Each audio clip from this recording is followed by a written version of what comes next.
Welcome, guys, to episode 33 of the Garage Athlete Show with myself and the main man, Daniel Fraser. We've got another round of Q&A with the questions that have come through from the group. Not quite as many as last time, so we might be able to go off on a couple of tangents. So we're not going to be as quick fire as kind of last week, but there's some good quality questions actually come through this week. So how are you, matey? Like, how's everything going? We're 4 weeks into lockdown with twins and a 3-year-old. Like, are you gone insane yet? Or yeah, well, the 3-year-old turned 4 today, so we had a nice little birthday for her. But it's sort of like heartbreaking. She's like, "Oh, it's the best birthday ever," and I'm like, "It's really not, sweetie. Like, it's just shit. Like, you can't see any of your friends or do any of that kind of stuff." But we made the best of it we can. She's got a new bike and she's going crazy, and twins are still twins. They have their screaming fits, but it was good. Like, I think the key thing with lockdown is it's really teaching you a lot about mindfulness. I think you really have to just stay on day to day, because I think if you start thinking about which the bigger picture, which we should be angry, with how it's gone down, and 100,000 people have unfortunately lost their lives, and it's not great, but you got to think, is that gonna get you through this crap time, stuff that's out of your control? I mean, you do what you can do, keep your space, wash your hands, keep away, but we need to think, is this gonna help us or take us further away from feeling good? So it's a real big test of, I think, some mental toughness. Like, can you get yourself through it, and accepting you're going to have bad days, you're going to have good days, you're going to have days when you feel like the world's against you, and that's totally fine. Just make sure you've got the right things in place to sort out, the right people to talk to or anything like that, or maybe taking a break from social media, and just being really controlled, just being mindful, trying your best. It's a hard skill to do. I mean, people, Buddhists, yoga practitioners spend their lives trying to be really in the moment and mindful and really focus on exactly what's happening. It's tough, but it really does help. Just trying to think day to day, hour to hour. Routines are really important, I think, and getting moving. I found if I haven't gone for my walk for a couple of days, I really feel the difference, just getting those, 10,000 steps. And if I don't hit those, I feel it, just something just switches mentally for me. So yeah, all good. And how are you getting on? Yeah, definitely. It's one of those, I'm a big reader into like Stoicism. And it's the same sort of philosophy. Like, the obstacle is the way. Like, what you choose to focus on then multiplies. So you can choose to focus on being in the moment, making the most out of the opportunities that are in front of you, and through every decision there's always going to be the good bits and kind of the bad bits. So even a gray cloud kind of has a silver lining. There's always going to be a lesson to be learned or somewhere to grow kind of within any situation that's happening. So I'm very much kind of a big believer in that. Like, my business moved completely online in the first lockdown, and I'm very, very grateful that I'm in a position where I can still help my clients. I can still lead people kind of like through this process, and I'm in a place where my mindset isn't kind of like in the toilet. I'm able to think clearly. Like, when I get out for a walk, I can get my creative juices flowing. I can think of things. It's like, well, what can I do to help support my clients and like moving forward? And it's a nice position to be in. I'm very, very fortunate in that I'm able to move my business online, and I'm still able to support and help people and able to support my family. There's lots of people out there that don't have that opportunity and aren't able to do so. There's tons there. It's in the music industry. What a lot of people don't realize is bands employ a lot of people. They have companies set up to employ people. So at the top of my head, there's a band called Mastodon who have the company called Mastodon, but they've had to file, I think it's redundancy for all of their employees. Everyone's redundant. And we're talking road crew, lighting technicians, roadies, sound engineers, all this kind of stuff. And these are people's livelihood who rely on, touring the world. And what are you going to do? There's nothing you can do. I mean, bands are now trying to get money through doing online gigs. You pay to watch them play, which, I mean, it's fine, but are you going to realistically do that all the time? Probably not. Especially with Spotify now and the way money's made, a lot of their income is from tours, from the sales, from tour sales, from merchandise sales when you're on the road. whereas that's all gone. I mean, so, yeah, I mean, remind me of that advert the Tories put out of I don't know, so the lady was a ballerina. Yeah, she's a ballerina retrained. It's like, fuck you, man. Yeah. Like, not like that. Like, someone spent their whole life trying to do that, and it's like, you gotta retrain, aren't you? It's just a kick in the dick for these people. Well, it's like this year, the Mr. Olympia competition was live streamed, and it's the first year they've done like a pay-per-view streaming service. But it's because a lot of money, like the tickets to the Mr. Olympia, they're like $100 a day, and you've got like 5,000 people there. So you've got like $500,000 in terms of revenue just disappeared because they can't have kind of like the full capacity. They haven't. It's one of the reasons why Big Ramy got a special invite, because they knew that like he's got 1 million people on Instagram. Yeah, that turned out right, didn't it? Yeah. Well, it did, because he won. So if he's got 1 million people on Instagram, and even if just 1% of those people pay for the pay-per-view, because he's got a massive following out in the Middle East, and they probably wouldn't have tuned in. Yeah. But then people were complaining that they were having to pay for the live stream. And it's like, right, this is like the Olympics of bodybuilding. Like, a lot of the shows this year have been cancelled. Like, the normal things of how these companies generate money, like, they're not there. So they have to come up with these different ways for the company just to survive. It'll probably go back to being free in a year or two. Like, if you want the sport to survive, you've got to support it. Like, while if you were in a position to do so, it's like why if people are like members of gyms and stuff, like those people that are fortunate that they've been put on furlough, etc., they've continued to pay their gym membership because they want that business to survive. Like, it's an extra 30 quid in your pocket, but is that gym going to be there kind of when you go back? We're going to look back in like 10 years time. We're going to look back on like 2020 and 21 and go, that was some crazy shit that went on. Like, and it's hard when you're in the middle of it to see the end of it. I think it gets me is like how I guess my eldest is technically nursery at school, so her homework at home is like, it's draw a picture, say some letters, do that kind of stuff. But actually trying to teach your children at home or make sure they're doing all of their work when you've got to maintain a full-time job as well is nearly impossible. We're put in a situation at the moment where this is not what we're meant to be doing. This isn't healthy. This isn't the way we're meant to be functioning. It's overload. It really is.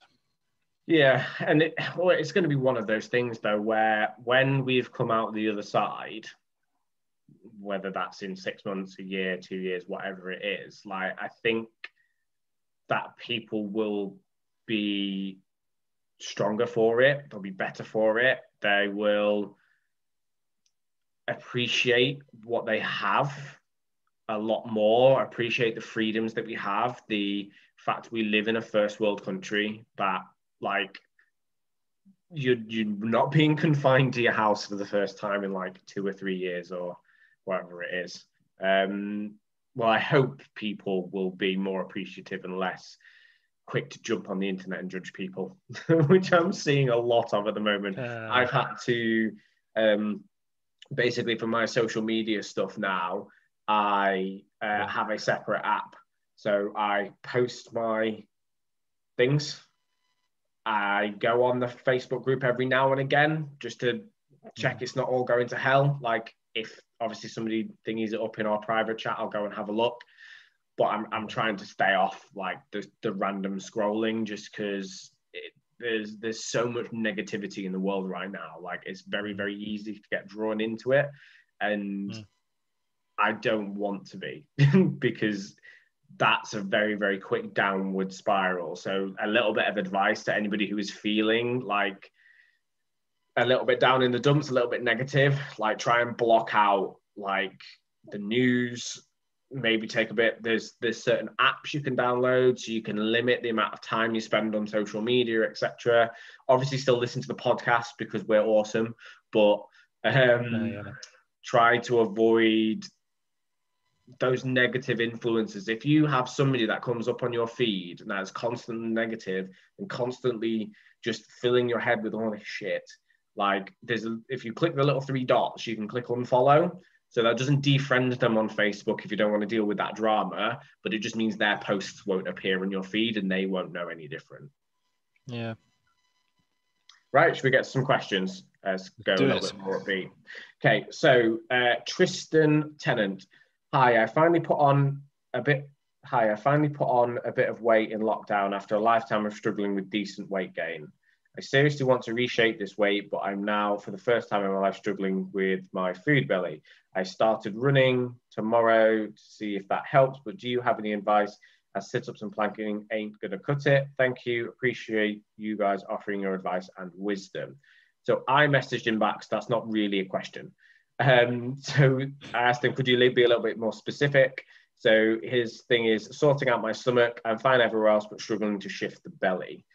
Mm-hmm. So in terms of body fat and specifically belly fat, you can't spot train fat. So you can't just start doing sit-ups and planks and expect your belly fat to disappear. You have to go into a calorie deficit and you have to lose it from everywhere. The fact it's getting stuck on your belly basically just means that is probably, what do they call it, a stubborn body part, in which case you're probably just going to have to go to a lower body fat percentage to kind of get it off your belly. Now, there is research that points towards like insulin sensitivity issues, etc. If you're carrying a lot of weight around your belly and it's kind of not everywhere else, it might just be you're hyper-focusing kind of on that particular area. So if you want to lose body fat, you kind of need to go into a calorie deficit,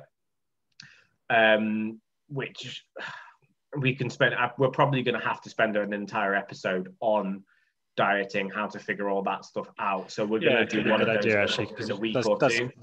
Yeah, because it comes up quite a lot, and then we could just refer people to that episode.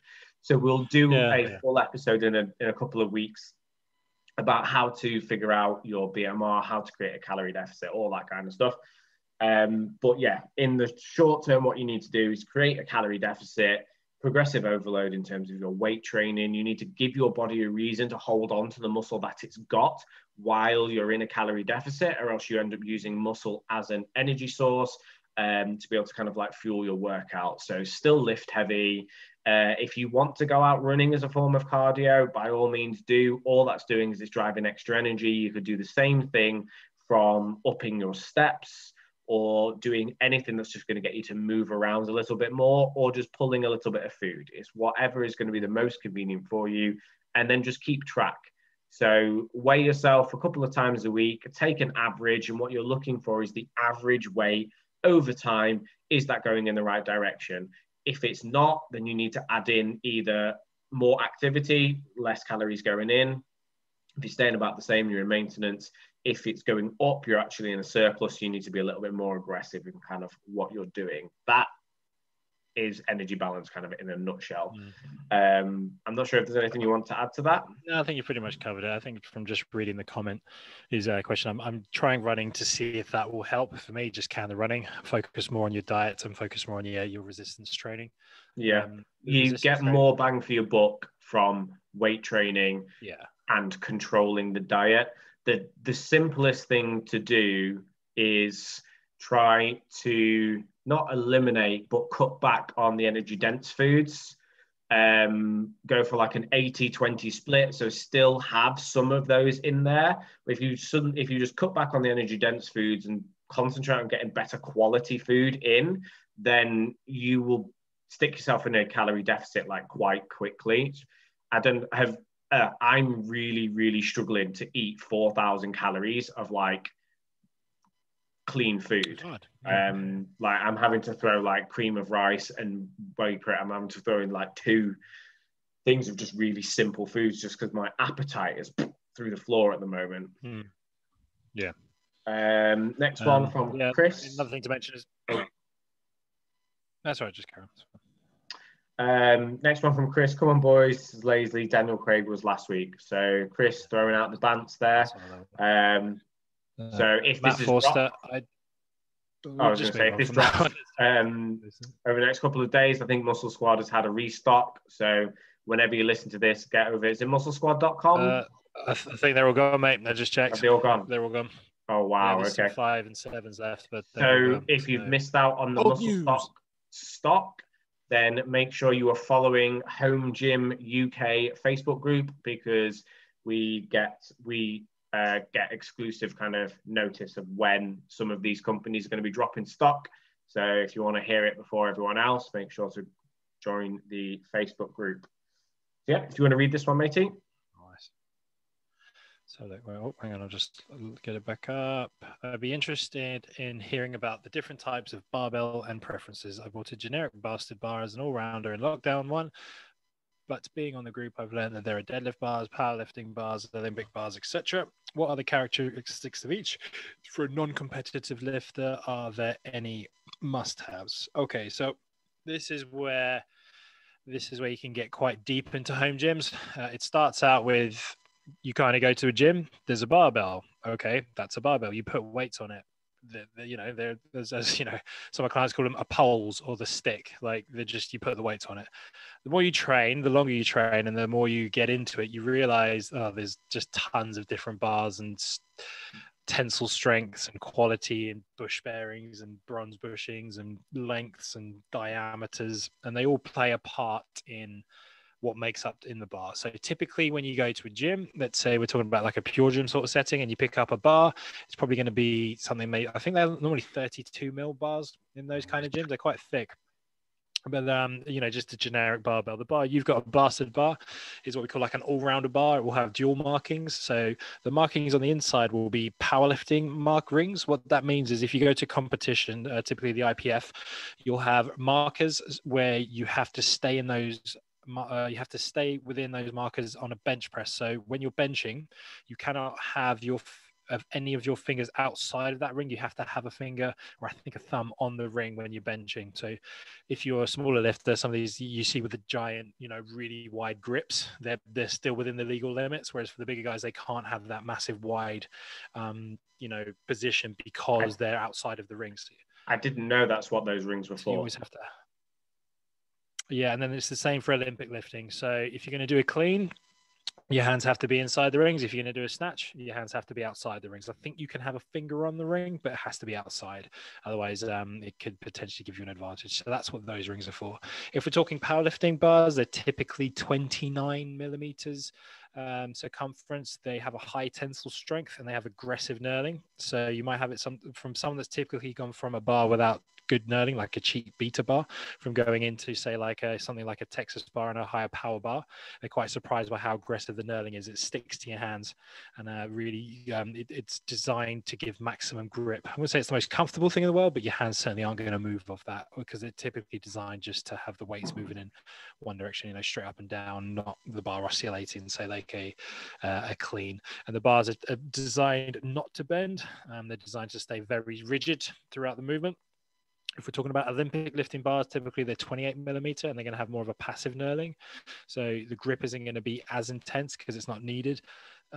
When you're lifting those, there is a bit of a whip. So if you ever watch the Olympics and you see those thinner bars with the plates on, the big bump, just the competition bumpers on them, they do whip. They have like a bit of a spring in them. Some lifters like that, kind of helps them lift and sort of get there. You have to work on your timing of the lift when you use that bar. So they typically spin. So if you got the plate on one end and like span it, it would go for a long time spinning around. And that's something you look out for in a very specific Olympic bar. Something you've got like a bastard bar is kind of a hybrid between the two, where it's kind of a jack of all trades, master of none, which is probably best for most gym goers. I would recommend most gym goers, if you like doing a bit of, some WODs, some powerlifting, a bit of bodybuilding, go for those bars, like typical, like your Primal It's Heavy bar or Rogo Hyo bar. You'll never have I think a Wolverstone Foundation bar. It's going to be the bar for you.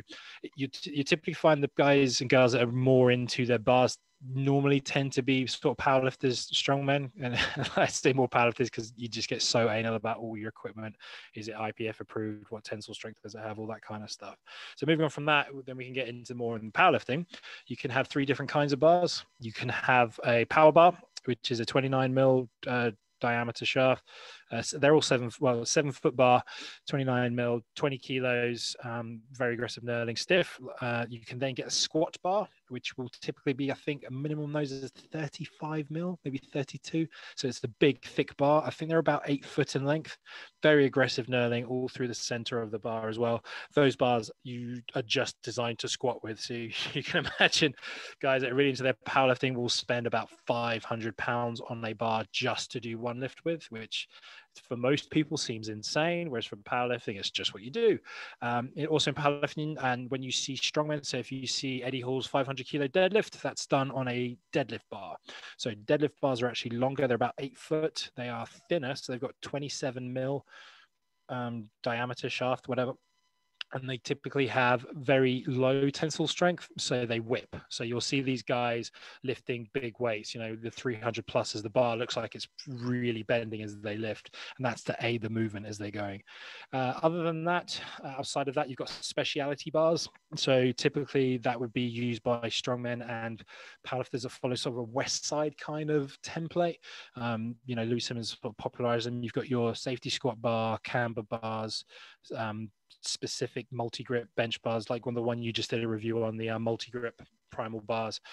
You've got axle bars, which are big 2-inch thick barbells, and they're used to just give a bit of variation. I will say on the speciality bars, they are probably better for most people who are away from powerlifting. So for example, if benching straight gives you pain in your shoulders because you can't fully externally rotate, putting yourself on a multi-grip bar where your hands are in a more neutral position is going to be better for you, and you're going to get more out of your training. If you're someone that struggles with squatting with your shoulders, it just doesn't feel right, putting your hands in front can really help. It can make it a lot easier, the movement for you. Another one is a trap bar. Instead of if deadlifting hurts your back and you haven't got the time to fully learn how to use a straight bar, trap bar can be a great intro or great movement to just crack on with and work hard at that, because your muscles don't know if the bar's straight, you're standing in it, if it's cambered or bent or whatever like that.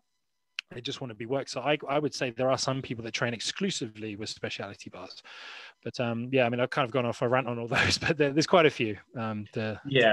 So I would say, as you said, although they were popularized by Louis Simmons, I think they're making their way into kind of more like mainstream gyms and more home gyms, just because, as you said, they're customizable. Like, I'd never used a Swiss bar. I knew of the benefits of them. And then actually one of the guys from the group he was moving house and he stuck his primal one up for like 100 quid. So I was like, you know what, screw it. Like, I can't remember which one of the moderators said, are you even a real PT if you don't have like multiple bars? So I was like, sorting that one out. So I went and got it. Probably didn't use it for maybe 3 months. I used it like when I bought it, and then I didn't use it again. And then when my shoulder just started to play up a little bit on pressing, and with the new program that my coach put in place, I was doing incline presses twice a week, like one at 45 degrees and one at 70 degrees. So I've changed the 45-degree incline press from a straight bar to a Swiss bar, and the pain in my shoulders has just gone. So I'm only now incline barbell pressing at a high incline like once a week. Whereas when I was doing it 2 to 3 times a week, it was aggravating my shoulders. So I think if you have injuries that you're training around, if you have little niggles here and there, like doing some research on some just slightly different ways. Like if it's your home gym, like it's there for you to train in a way that's going to be accessible to you. So spending a little bit of money on a bar that makes, as he said, if you can squat pain-free, then you're going to squat more. You're going to get more out of your training. If you can bench again pain-free because of the angle you're using it, you're going to get more. It doesn't matter that, like, if your mate comes around to the gym, they're going to be like, well, I can't use this bar. I need the straight bar. Like, it's your gym. It's your rules at the end of the day, isn't it? Yeah, definitely. Cool. So I'll read out this question because you submitted it. So if there is the right time for an aggressive fat loss cut? So a bit of a leading question, but basically I want you because I'm doing this with a few of my guys, and I want to see your thoughts on it, because I know you've gone through this process yourself. So I want to talk about mini cuts. I want to talk about, there was a big trend a few years ago of slow and steady wins the race, slow and steady wins the race, which I think is great for most people. However, there are now, a lot of people championing and saying, getting it in and getting it done as quick as possible and returning to maintenance or bulking, whatever you want to do, could be potentially a fantastic and very efficient way of losing it, which obviously goes against that advice. So I guess the answer, we'll just say straight away, it depends, but let's talk about your experiences with it. Have you used it with clients, and recommendations? So in terms of when would be a good time to use it, it's when you have a reasonable amount of weight to lose, but you don't have essentially a massive amount of time. So if you have a deadline, say somebody's, I don't know, going on holiday and they've given you like 8 weeks, then obviously you can't go slow and steady if they've got like a stone to lose. So that would be a time that it's going to be rapid and to kind of get it in. In terms of a performance thing, again, if you've got a deadline, so you've got a meet that you're kind of looking to, you've got to be within a certain weight category. So that's where these like rapid weight loss things like came from. It's from like wrestling and stuff in America, where they've kind of got to meet a weight category.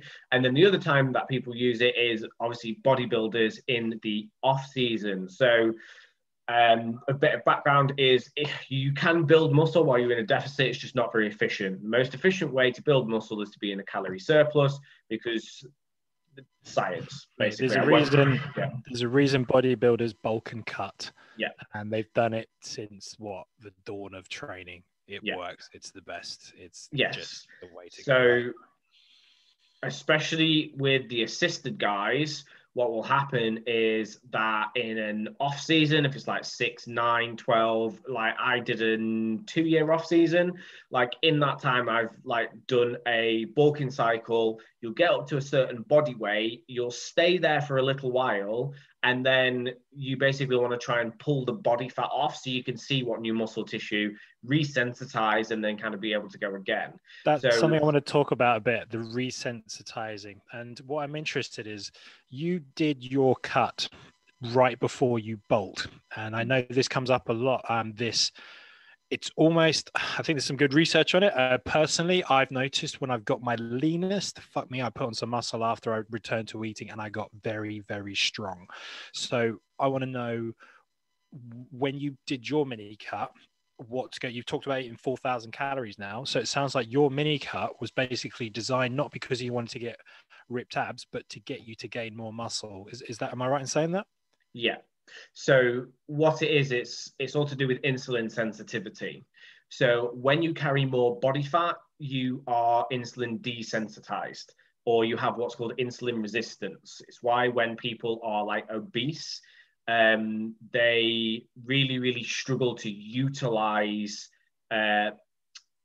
food as it kind of goes in. Their body is basically programmed to store it because their insulin sensitivity is low. Insulin, the easiest way to explain it is, if you imagine your cells have got like a chain and a padlock around it, insulin is the key that comes and unlocks that padlock, opens the chain, and lets nutrients into the cell. When you're insulin resistant, if you grabbed like just a big wedge of butter and shoved it in that padlock, if you then try and use insulin to unlock that padlock, it's not going to be as effective at unlocking it. So the nutrients basically can't get into the cell. That's the kind of the easiest way to describe it in layman's terms. So with doing a mini cut, what you do is because you are in quite an aggressive deficit, you're going to basically utilize your body fat stores. Because you are in a deficit, your body becomes more efficient with the energy that's in there. Your insulin sensitivity increases. Therefore, any food that is going into the system will be getting utilized more efficiently because your body is in a state of fight or flight. So what you want to do is you want to get the fat off, get your body to a point where it's being very, very efficient with food, and then you cycle food back in, and you can actually ramp it up to quite a high level. Like, as I said, this is the highest I've had my food like ever, and I'm not putting like massive amounts of body fat on. My weight is increasing probably somewhere between 250 to 500 grams each week. So over a month, we're aiming to add on a kilo and a half, because I will start prepping soon. But yeah, that's the idea behind it, is like, if you need to get back to a building phase as quick as possible, you don't want to do slow and steady, because it just means you're going to be in deficit for longer. It's going to mess with your hormones.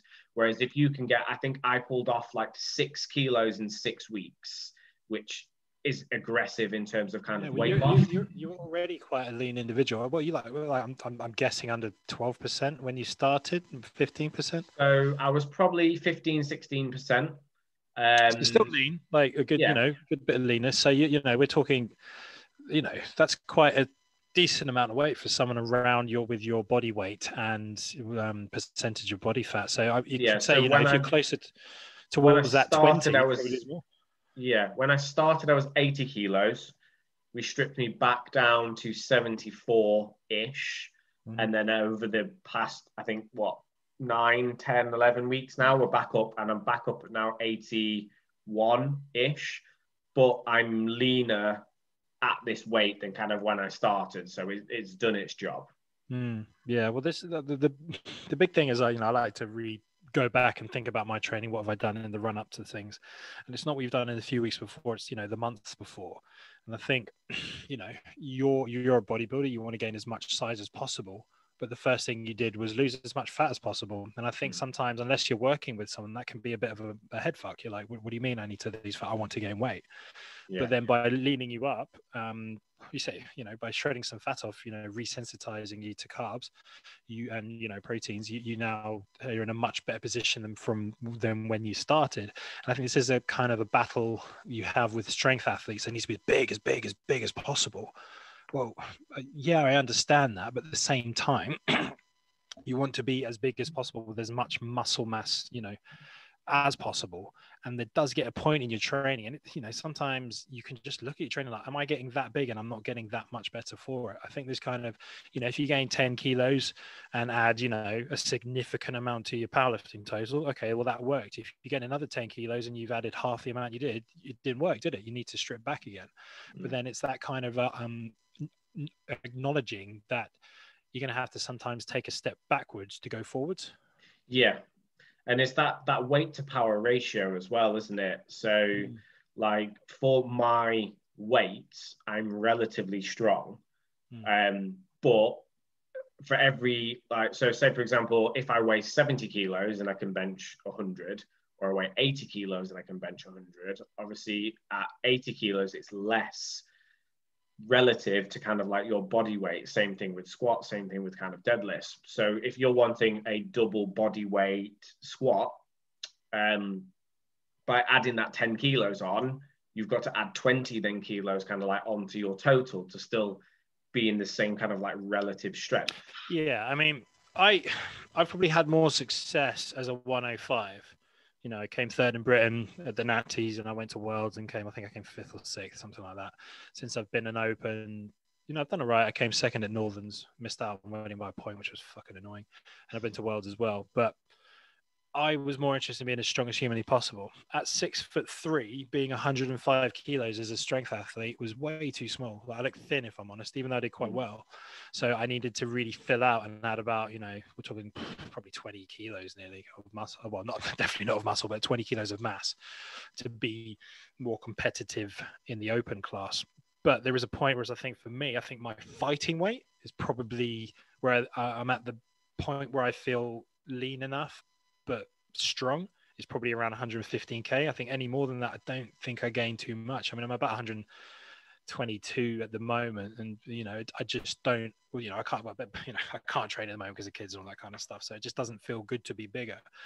But one of the easiest ways to work it out, what weight class should I be in, and all that kind of stuff, is I think I'm a big fan of weight classes are just height classes in disguise. So if you're short, you could get away with being a lot less. If you're a tall guy, you need to be a certain amount of thickness and carry a certain amount of muscle to do the job you need.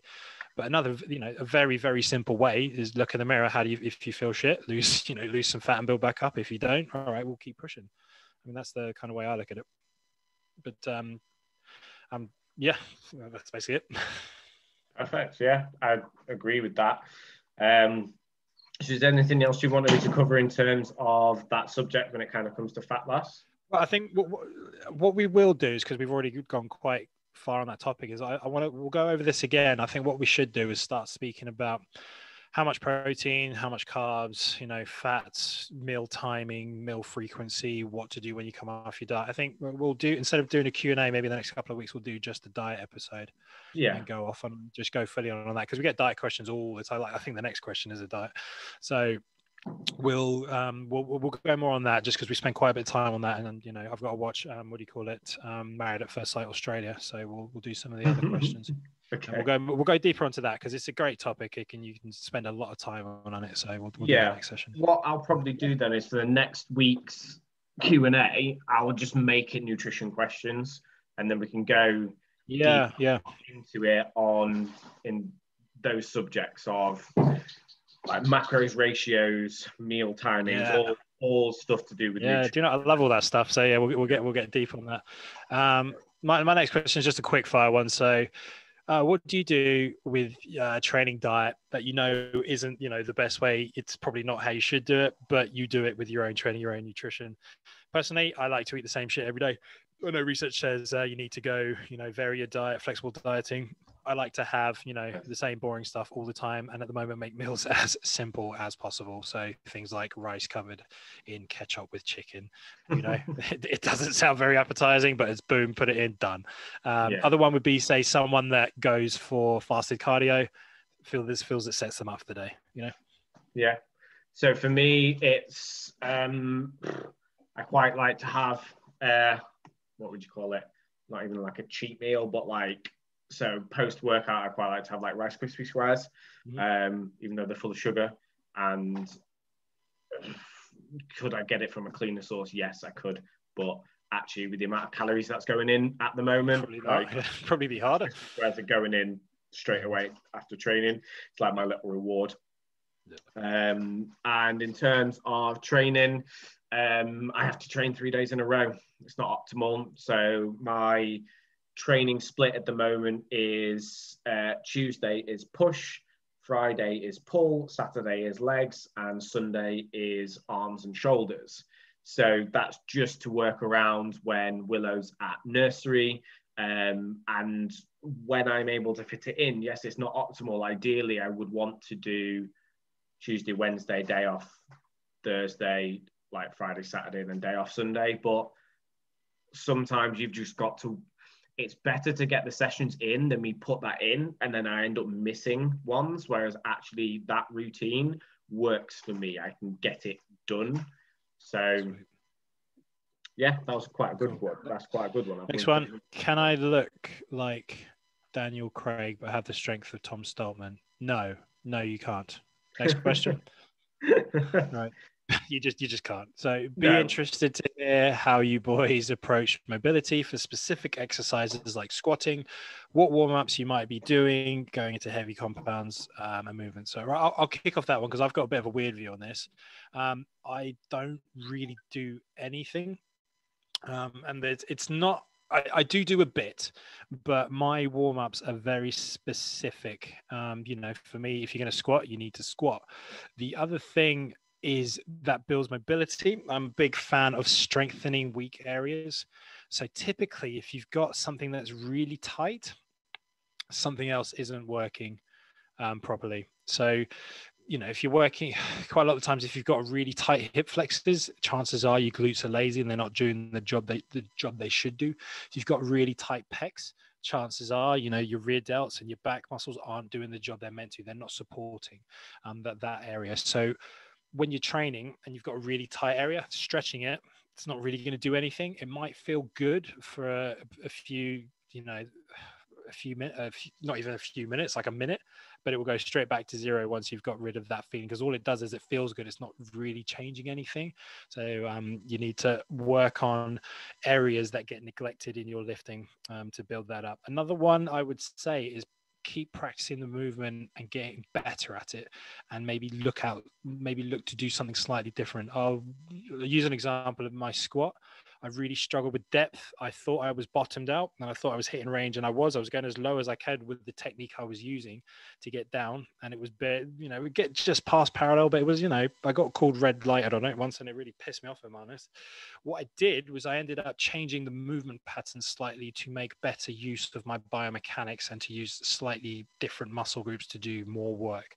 So instead of pushing the knees forward as aggressively as I was and staying upright, I then pushed my hips back to sit right into them and open up my knees a bit more. And it was almost like instantly I got better mobility, better depth. And, people ask me, what have you been doing for your mobility? Honestly, fuck all, nothing. If anything, I was doing less. I just learned how to move better with a better range of motion. If you lift weights properly and you do them in a good range of motion, you can get better. You can become more mobile in that range of motion. Like another example is I've just started doing overhead squats in my warm-up. First session I did it, I couldn't even get past, I don't know, what's less than like 45 degrees, like 10 degrees. I would be, heels coming off, awful. The more I did it though, the more I got used to it. And now I'm doing it every week. Suddenly the movement pattern's getting much better.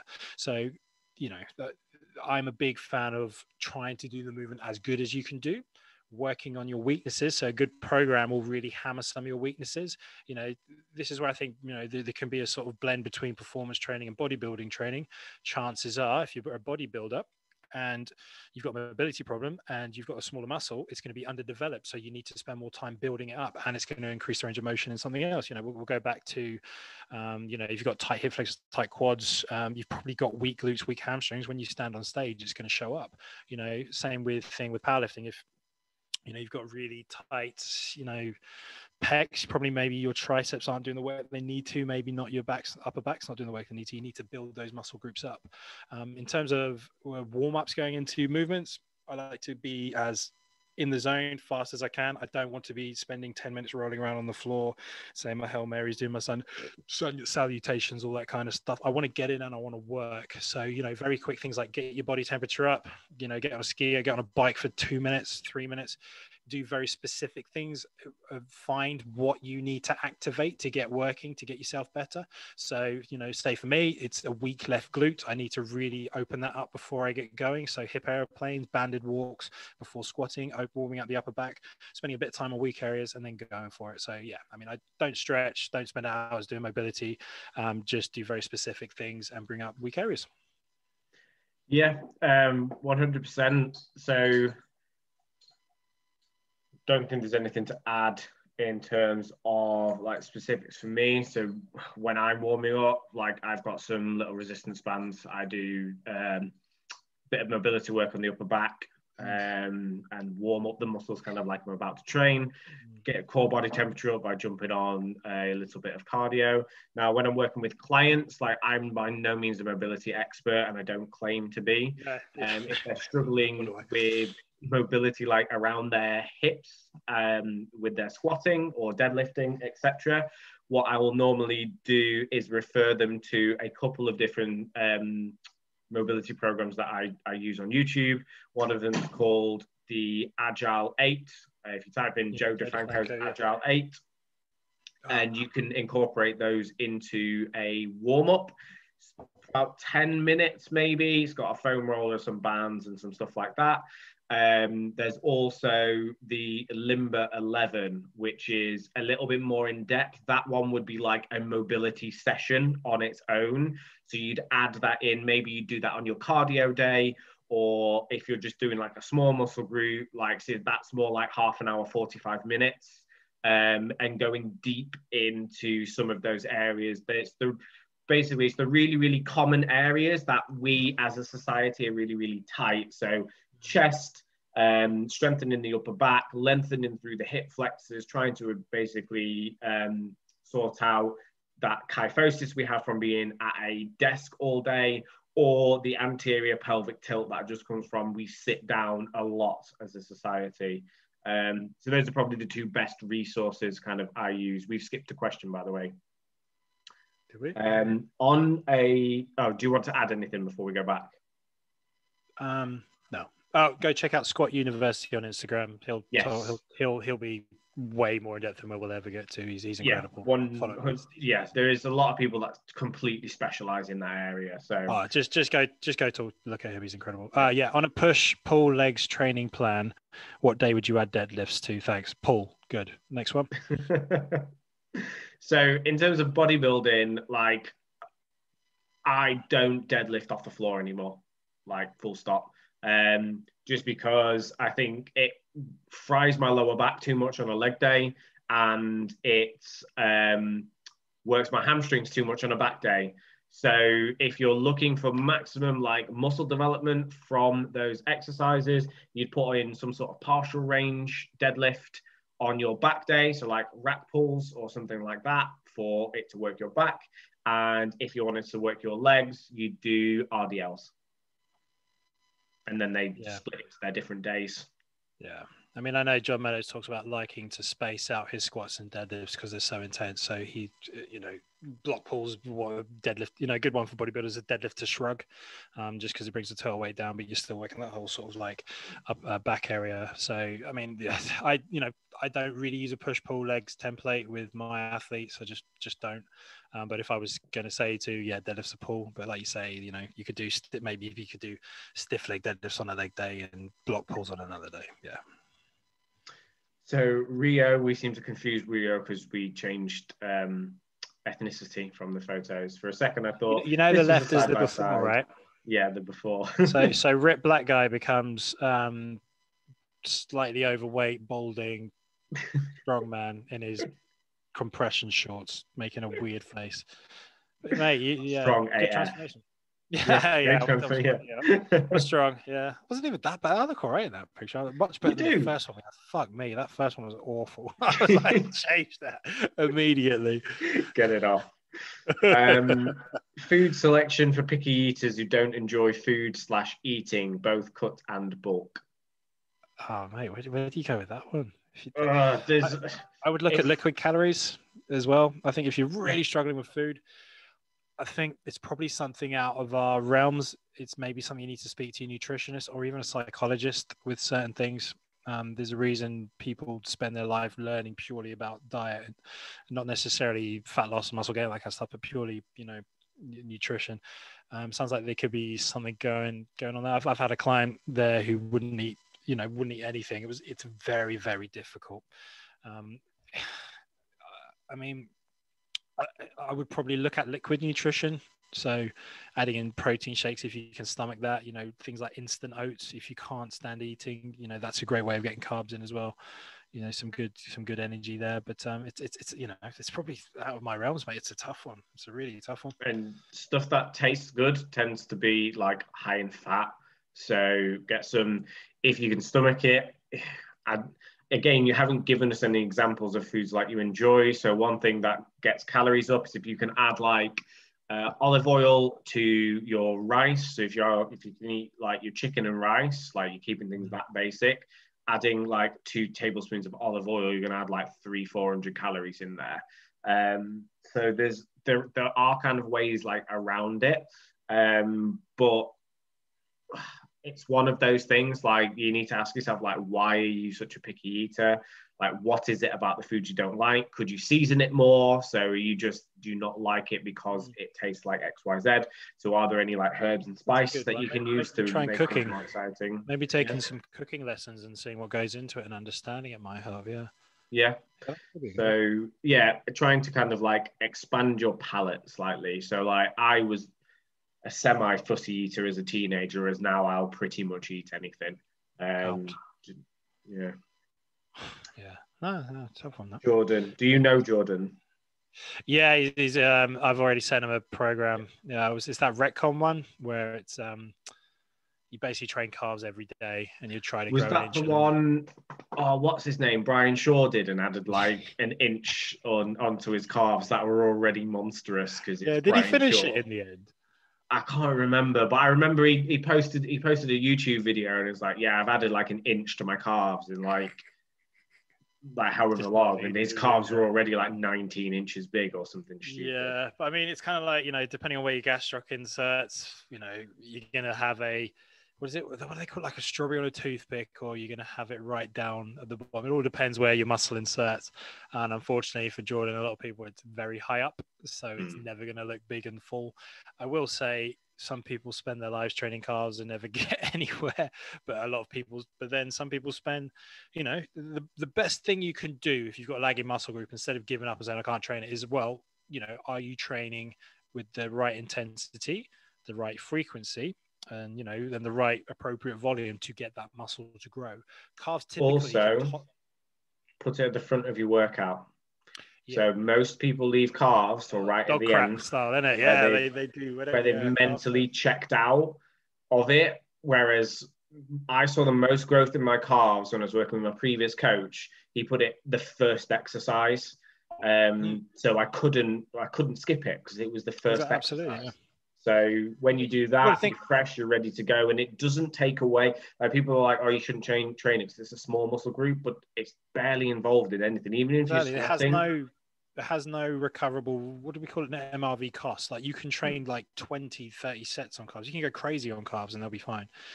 So the best of us, I would say, is, I say this as his coach, by the way. Like, I'm only interested in getting his deadlift bigger, to be honest. But you can train it, go hell for leather for it, give it 3 months. If they still haven't grown, you've given it 3 months, you train it for it, You're genetically destined to have small calves. Oh, mate, my calves are pathetic. Find some memes that poke fun at small calves and just accept it. Mate, honestly, I personally look like I'm walking on like stilts, like pigeon legs or something. It's embarrassing. I look like my quads have swallowed my calves. It's worse when you're tall as well, because I'm guessing your shin bone's quite long. Fairly, I kind of look like, my body shape is if someone had a normal sized average man, but put, control shift and just opened it up. That's basically me. Like, I've kind of got like normal short guy proportions, but as a taller guy. So I'm like a bit blocky, but yeah, it just fucking looks terrible, man. But hey ho, never mind. Right, next one. How come in the bathroom mirror I can see the progress I'm making, but my check-in photos to my coach, I look like a potato? Oh, interesting one, that.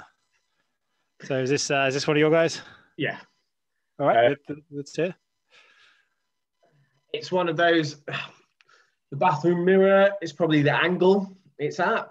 Does he take the bathroom mirror one like this? Like, yeah, slightly at the side, probably flexed, probably just got a bit of a pump on. The light is going to be a good quality light and directly above you. Whereas when you're taking your check-in photos, normally you're looking for a room where you've got a blank wall behind you.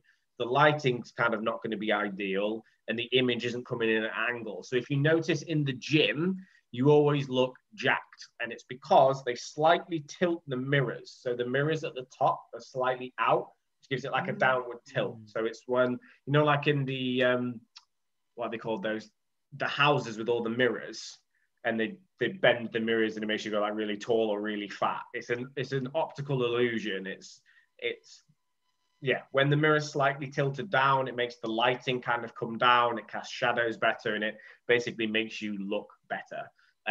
Same thing again happens with bathroom, like mirrors. The light tends to come from the top, it'll bounce off and then kind of come down. So then it's down lighting. You always look better in slightly down lighting. If you notice in all like the fitness shoots, etc., the lighting is always from slightly above and it casts shadows across, and that's why the guys just look ripped to shreds. Yeah, it's all to do with lighting, basically. So yeah, get better lighting. Basically, yeah. Well, I think that's covered there. The other answer is just get leaner, and then your progress pictures will get better. Yeah, and you'll always look good no matter the lighting. Although I say that, don't like. I used to do my progress photos like outside, and like when some days, like when the sun's out, like you look absolutely shredded, and then the next set of photos, like it's a bit of a dull day. And it'd be like, what the hell happened? You look like you put 5 pounds on. I'm like, I'm not. I'm lighter. It's just the lighting, I promise. It's the lighting. I'm carrying some water with. Don't take any of my carbs away.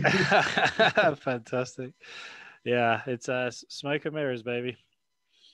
Definitely. I think that about covers it. Yeah, man. That's it. I think we're on for about an hour. So that's spot on.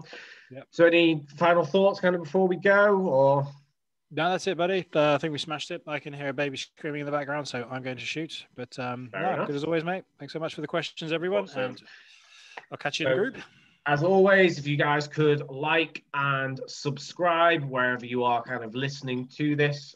When we get up to a nice round number in terms of listeners, or if any of the companies that are kind of listening to this wants to send us some free stuff that we can either review and or give away in competitions, then we are more than happy to kind of do that in exchange for like either 5-star reviews or, I don't know, going to like in the Instagram or something like that. We'll have a brainstorm, figure out something that we can do. If you guys like comment below, like what would motivate you guys to be sharing, liking, subscribing, like what's going to make you stick around.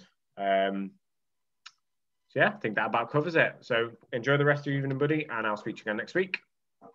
Awesome. You take care, buddy. Bye for now.